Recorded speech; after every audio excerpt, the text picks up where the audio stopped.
I look great. Hi, good morning.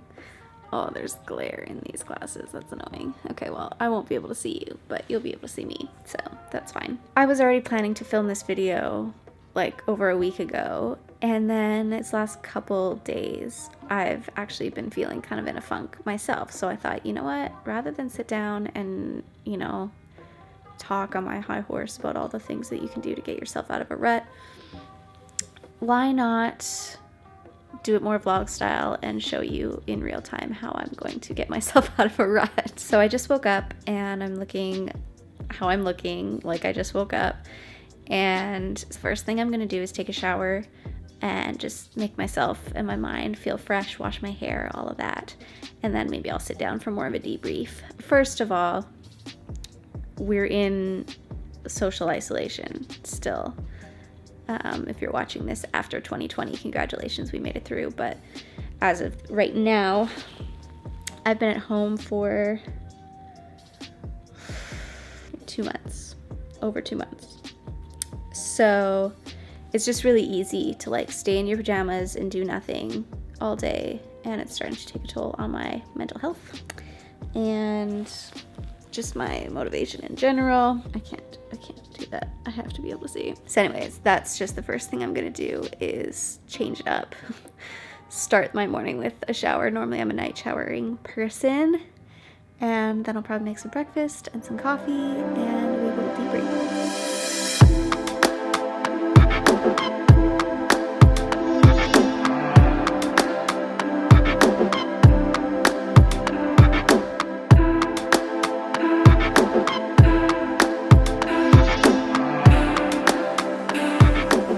Okay, formal hello, welcome back to my channel. Today's video, I'm going to be talking about how to get yourself out of a rut. So I have showered, my hair is starting to dry, I put some makeup on. I'm still in comfy clothes because this is quarantine and that's just what's happening, but at least they're clean.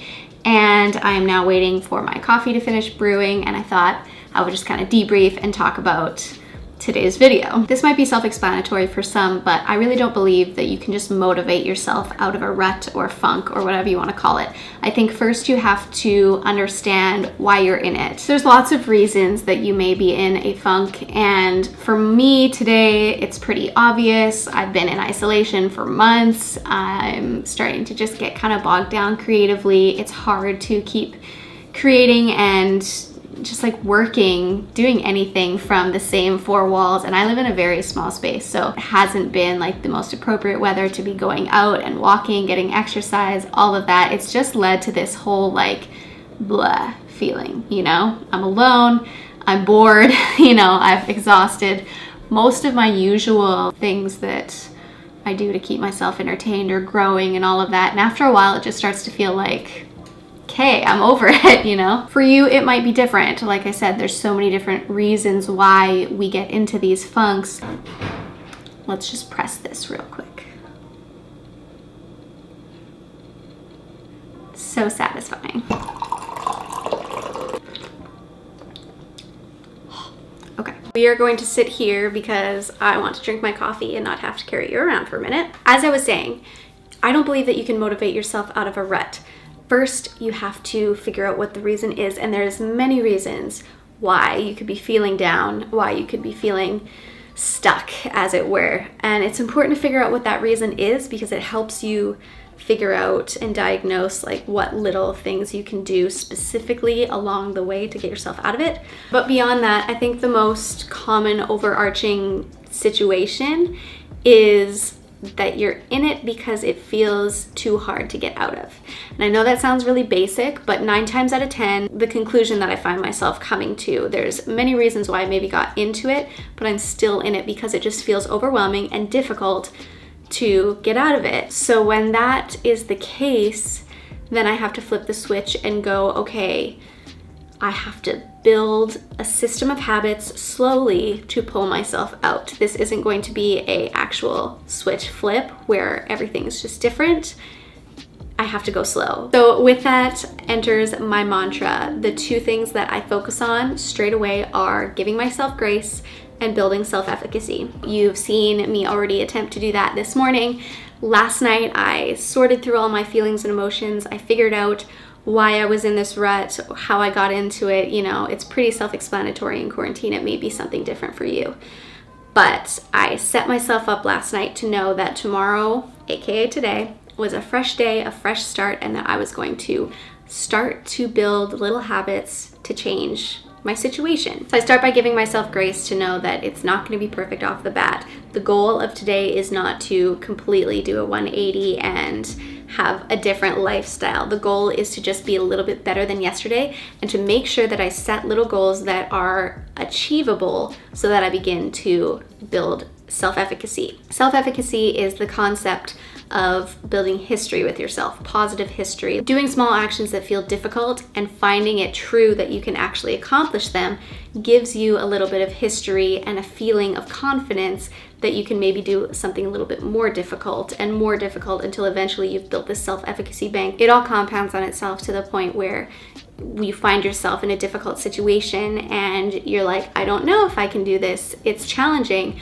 but you're able to look back and go, well, I believe in myself though, and I believe in my ability to rise to the occasion and to do hard things. I've seen myself do it, therefore I can at least attempt this. And it's kind of like self-confidence, but it's also more that bank of history. So I give myself grace to keep those goals small and achievable so that I can build self-efficacy, which helps me gain momentum. So start small and stay consistent. Those are the two main things. Even if you just start with getting up early and you don't necessarily even do anything productive with that time, do that one thing, do it again tomorrow, do it again the next day. Start to build a habit and tell your own mind that you can do it. Another thing that's really important for me to keep in mind is to stay inspired, but not to get high off the inspiration. In my experience, it's better to fully just jump into something, even if it's something small, as opposed to spending all this time gaining all this inspiration for an entirely transformed life. It's something that's like way too far off in the distance and not achievable, and then you end up overwhelming yourself with inspiration and you don't even get started. So steer clear of that. My hair looks wild when it's drying and I love it. Yes. I'm just going to take you throughout my day and talk you through some of the specific things that I focus on and that I think would be helpful for you to focus on if you're trying to get out of a rut. The first thing that we're going to do is nourish our body, especially right in the morning. When I'm in a funk, I tend to just like lay in bed and I'm not hungry and I'm not hungry and I'm not hungry, and then I'm kind of hungry, but I get to the point where it's like it's too much effort, and then things get pushed and pushed to the point where I'm ravenous, and then everything takes too much time to make, and then it just starts this cycle of like either you order something or you just eat trash because you need that like quick hit. It's super important for me not only to get up and get my day going, but to nourish my body right away. So this coffee, which is decaf by the way, is not enough. I'm gonna make breakfast and then I will check back. Okay, the day has progressed. I have eaten breakfast, I have eaten lunch, which I will show you right here just because last time I was filming, I talked about nourishing your body. And so I had pad thai leftovers from last night, which was full of vegetables and healthy fats and proteins, and I feel great. I finished my hair, so now I look like a normal human. I wanted to just quickly mention that I am going on a walk because it's a beautiful day out and moving my body is always helpful, even though I don't feel like a workout today. And while I'm on a walk, I am going to call a friend. And this leads me into another thing to focus on. You need to talk it out. I'm normally a really private person, and it takes me quite a bit to come to the place where I'm like, I need to process what's going on in my life, in my brain, in my heart with someone else, and that's gonna be a healthy thing for me.